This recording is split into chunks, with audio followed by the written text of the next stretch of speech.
How to onboard a new team member for maximum results. Welcome back to the Well Oiled Operations podcast. I am so excited because my business right now is rapidly growing. I am talking, we are going to at least double, if not probably triple our revenue.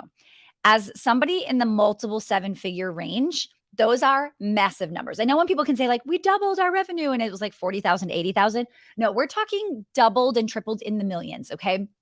I am ecstatic and terrified all at the same time. And here's the good news. The good news is that we are masters when it comes to attracting amazing people here at Well Oiled. It's what we teach. We are truly a product of our product, and we know how to pick them and we know how to train them. Like, that part feels really good. The part that I believe that is harder is because we are so picky, it can take a while to bring somebody on. And I'm wanting it to go faster. And I'm very impatient, and I'm always like, anything that takes longer than it needs to, it's hard for me. Okay. So I can already anticipate my bottleneck this year is going to be hiring. Okay. When I'm looking at 2023, I'm thinking to myself, what is going to get in the way of me doubling or tripling? What is happening? What could happen? All of it. I'm trying to look ahead. I think one of the problems I see with small business owners is they're so in the moment. Their head is down. And because their head is down, they're not looking up. They don't see what's coming. And then all of a sudden they become the bottleneck because they didn't anticipate. Okay. So when I say like double or triple, it's not that I can't just turn on the marketing machine and, like, how do I say this? I could triple, I could quadruple, okay? I can absolutely just bring in more money. But what the problem is that I'm going to foresee is that we don't have the support to go that big. And I believe a great customer experience is so incredibly important. Now, if I was working with just a marketing mentor, they would be like, scale your ads, turn this, like, do this and do that and just do more. But I am like paranoid in a good way of, I will not break my system for a great customer experience. I know what we can handle. I know what our coaches are capable of.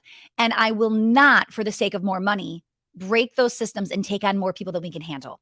Okay. Which means if I still want to scale, and I am non-negotiating here, I'm not negotiating with the customer experience, it has to be at like the 10 out of 10 level. It means I've got to figure out how to hire and train as fast as humanly possible. Okay. Now, I bet a lot of people listening assume it just gets easier as you scale. But really, it's not easier. Your problems just change. Okay. I don't have to worry about money, which is amazing. Because I remember in the beginning thinking, I spent more than I made this month. How am I paying that credit card bill? Right. Like, I remember that. I do feel like there is a different level of pressure when it's a money thing and you're short on money. I don't have money problems anymore. I shouldn't even say that, because I still have like cash flow is still huge. I still have to focus on money. It's just like there's always more than enough, if that makes sense. Okay. That stress is gone, which is amazing. But that doesn't mean I don't have problems, right? My problems have changed at a different level. There's always a new challenge, right? Just making money is not our challenge at the moment, right? But when you know you have to pause your marketing because you have a wait list, that is not good. Okay. So we're not there yet, but I actually know to, like, down to the number of new clients that I can bring on before I have to do that, before it will be out of integrity for me to take more clients. Okay. My goal is that does not happen this year. My goal is that I am always ahead of the game when it comes to hiring and bringing on amazing people so that my clients get nothing but the best. Okay. Now, I also want to make sure that we don't have to say no to people that are a good fit or need our product. And here's why, right? Like, that's another reason, like, it's selling so fast. Our product is selling so fast. Well Oiled is so popular because there's a need. Like, there's a massive need, and it's a great program, right? And we have great testimonials, which make people want to buy more. And we're getting a lot of referrals, and then friends are messaging, right? And I would hate to have to say to somebody that needs us desperately sometimes, you have to wait. because sometimes waiting isn't an option. Somebody messaged me and said, how are you selling your program all of the time when there's really no urgency? Like they could buy it whenever versus like you don't just launch twice a year. You have no urgency, Stacy. How are you selling it? And I said, it's not about my urgency. They have urgency. The business is sometimes bleeding money. The business is having all of these headaches. The business owner, I'm like, I don't need urgency. Like my person that comes to me has enough urgency on their own, right? Okay, anyway, that I can go off on a tangent that way. So that's not what today's training is about. I am in the thick of onboarding 2 new team members in our sales department. Okay. And I am currently head of marketing and sales, which means I am the one onboarding and training. Okay. Which is not usually the case. All right. I only onboard and train people that directly report to me. And right now they are. So I find myself some days thinking, I wish I could just work on my own stuff. I'm very guilty of that. And I want to share that with you. I don't want to train or take an extra 30 minutes or 60 minutes to show them something. Okay. But I know how crucial it is. Most business owners don't take enough time to pour into their new hires. So I wanted to share with you what I've been doing in real time so it's fresh and you can see that even though I don't want to, I do it anyway. Okay. Now, there are things in your business you may not like or want to do, but that doesn't mean skipping it is an option. So I was coaching somebody who hates selling, and she told me her numbers were not going in the direction she wanted, which makes sense. You hate selling and you're choosing to be too busy to sell and your business is suffering. Like this makes sense. To us, that is super obvious. Okay. We're all thinking, just start selling, right? But be careful before you judge this person because a lot of business owners do this. They have something they don't love, so they don't do it. Or they don't do it as often as they should, right? They're always procrastinating. And that never goes well in the end. So sometimes we just got to suck it up and get it done. All right. So I'm here to give you that tough love. Now, I share this because I think too many people are not sucking it up and getting it done, to be honest. Okay. They somehow think they can escape whatever role they don't want to do. But that is not how business works. Okay. Have you ever done goal setting where you rate yourself on a wheel? Okay. Like, you know how people like, they'll draw the wheel. There's like 6 or 8 different sections and you rate yourself on like your health, your wealth, your relationships, your business, and so on. Okay. And they explain that if the wheel isn't like inflated evenly, right? If it's like an 8 here and a 10 here and a 1 there, right? Like the wheel's not going to go. Okay. It's better to have all 4s and have the wheel going a little bit than to have a 10 and a 1 and right, just be all over the place. And that's how business is. If your marketing is at a 10, but your fulfillment is at a 3, you've got a leaky bucket, right? So when our marketing started to hit our highest numbers ever, I immediately went to head of fulfillment and I said, get ready, like get ready now. We have to grow together or this won't work.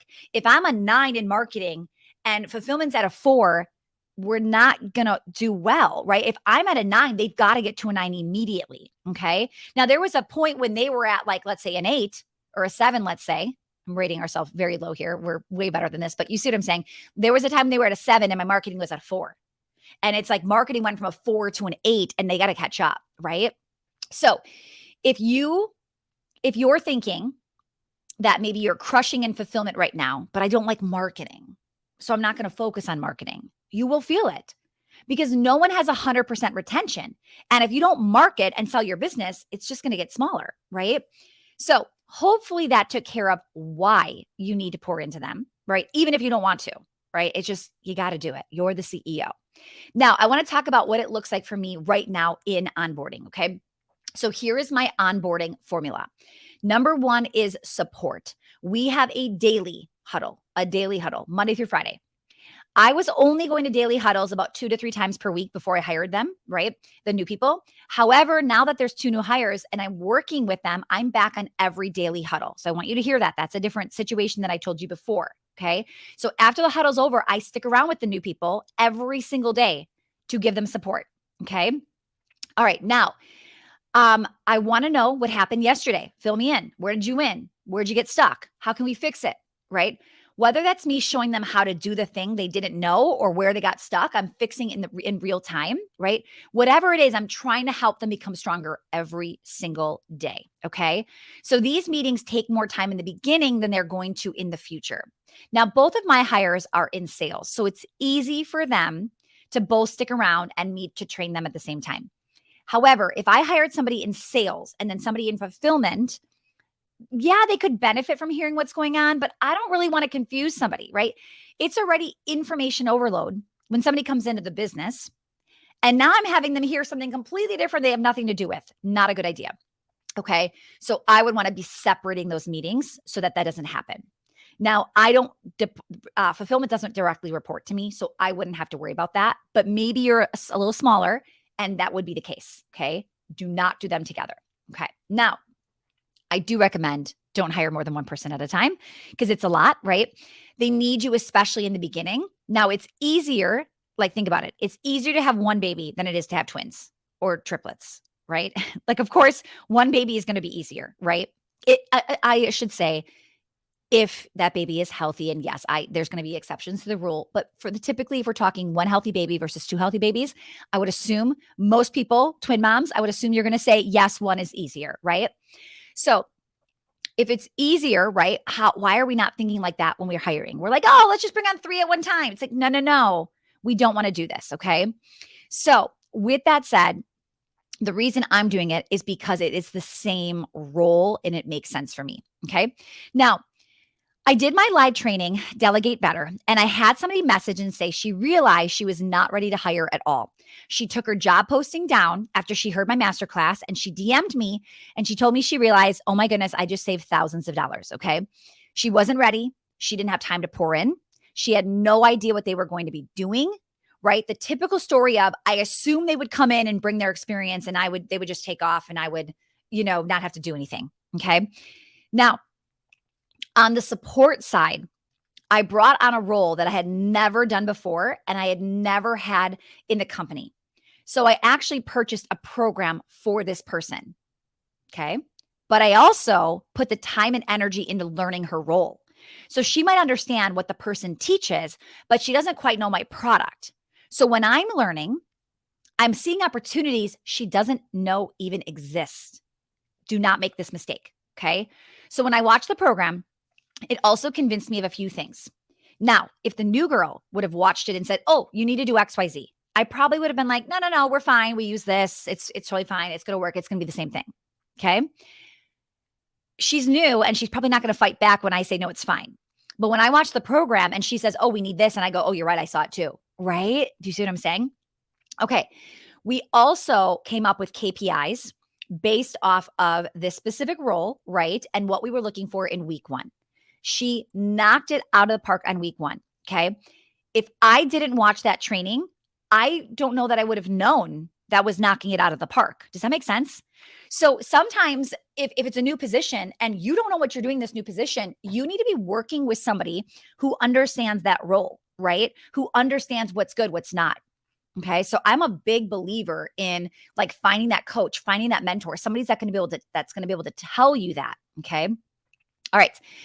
The next piece, 2, inspect what you expect. So I gave my new hire some training assets to watch. I also watched those videos, like I just said. Okay. I noticed she wasn't doing a few of the things that the training videos showed. Most business owners assume I showed them how to do it. So of course they're doing it that way. Not always. So my new hire is amazing. Like she is a keeper. We are loving her. Okay. However, when you show them all this new information, it is drinking water out of a fire hose. They only catch so much. So sometimes when you say, hey, why aren't you doing this? They don't even remember seeing that, being taught that, right? Which is why you inspect what you expect. You need to double check. Okay. One thing to note, we actually hired this person from a recruitment agency. Okay. Our new hire came to us having already been trained. Again, your brain wants to say, oh, I don't even need to check in on her. I don't even need to teach her. She already comes, like, I think it's Hermosi that says like with batteries included, right? So please know that that's not always the case. Like you still need, I shouldn't even say always the case. It's always the case. You should be inspecting what you expect with a new person, always. Okay. The third step, accountability. When you inspect what you expect and it's not to your expectation, you have to say something. Okay. And not only that you need to, and then I should say, not only do you have to say something, you have to check it again. You can't just say something and think, well, I said something, so she fixed it. No, no, no. I said something. Now I need to check that she fixed it. Okay. So there was one form that she needed to fill out and she wasn't doing it. So we just shot a friendly reminder to inform her, hey, can you make sure you're filling this out? Okay. And then she didn't fill it out again. Okay. So I had to say, is there a reason you're not doing this? Like this needs to be done, right? So let's figure out what you need so that you can do it, or it's holding up the rest of the team, right? And from then on, she did it, right? So sometimes you're like, I said something already. Do I say something again? I don't want to look like I'm nitpicking. Guys, this isn't nitpicking. It's training. It's teaching. It's supporting. It's holding. It's like holding them, right? Holding them accountable.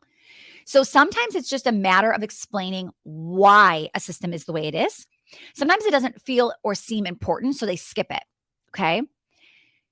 And when you don't, just say, hey, you forgot to do this, and then you never check again, you can't just assume it's getting done. You have to constantly hold them accountable and say something until it's just their like second nature. Okay. Too many business owners don't say anything. They don't want to sound mean. They make excuses. Well, they're new. It's not a big deal. And then you set the tone. And then the thing you want done is never happening because you've never said anything. Okay. So then from there, the cycle keeps continuing. We give them more support, meaning we teach them more of their role, right? So it was step one, support. Teach them more of the role. Then we go deeper in how to do it better. I have a rhythm of when I inspect what I expect, right? So maybe once a week, I'm auditing something that they're doing specifically. Then I hold them accountable and I give them feedback. Okay. And I watch that feedback and I see, am I giving the same feedback? Like what's happening here? Why am I saying the same thing 6 times? Right. Sometimes the accountability and the feedback is as simple as great work. That's it. Right. I saw you're doing this. It looks great. I am naturally the no feedback is good feedback. Right. But trust me, no one that works for you likes never hearing they're doing a good job. Trust me. I know this, okay? They want to hear they're doing a good job. I am proactively working on giving more positive feedback versus just, oh, you see, you did this wrong, right? So here's the deal. Even though I have a million things to do, even though I am crazy busy right now, even though I hire great people that come with experience, I still need to take time to pour into them. So here are a few thoughts or reminders to think about during the stage. They are here to make the business more money. Ugh, I need to hear that when I'm like, I have other things to do today. Like, I am busy. I'm like, wait, Stacy, you hired them to make the business more money. Let's go help them make the business more money. Okay. Another thought I like, what you put in is what you'll get out. If you have a lot of B and C players, what kind of level training did you give them? How was your leadership? Was it A level leadership or was it B level leadership producing a B level person? Okay. If I do a really good job training them, they might be able to help train the next person. I love this thought so much. The better I do right now, I might never have to do this again. Maybe she could train the next person. Ugh, I love it. Like that just makes me happy. Another thought, I'm overpaying if I don't help her. I don't like to lose money. And when I remember that if I don't pour in and she doesn't get results, I'm just wasting money. I'm overpaying if I don't help her. Think that thought. Okay, next one. They need support. They couldn't possibly know how to do this with our way. So again, oh, she's experienced. She came from this. She was ready trained. Oh, they don't need me. They should be able to do this on their own. That thought is not serving you. When I say to myself, they need support, they don't know, they couldn't possibly know how to do this the well-oiled way. How could they? There's no way, right? And then my last thought that I think will help you is this is only temporary. So when I'm thinking, I don't want to do this, I have other stuff to do today, I think this is only temporary. This is only temporary. Okay. All right. Moral of the story. pour into your team. You will reap the rewards. You will reap the rewards. So I hope you like these episodes. What I've been doing lately is in real time, just asking like, what am I working on? What is my focus? What is my struggle? And it seems to be doing very well on the podcast. I'm hearing a lot of amazing things on Instagram. I appreciate you DMing and tagging us, shouting out the podcast. This means so much. We have had like 1 week alone, we had a record of an additional 10,000 downloads in 1 week. And the only thing we're like, where the heck did that come from? The only thing we can think of is just the amount of people tagging us on social media, sharing the podcast. I appreciate you doing that so, so much. People need us, and we have such an amazing formula to share with them. And I am honored when we get to do that. So I appreciate you leaving the reviews, sharing us, tagging friends, all of the things. All right, friends, have a phenomenal week, and I will see you next week.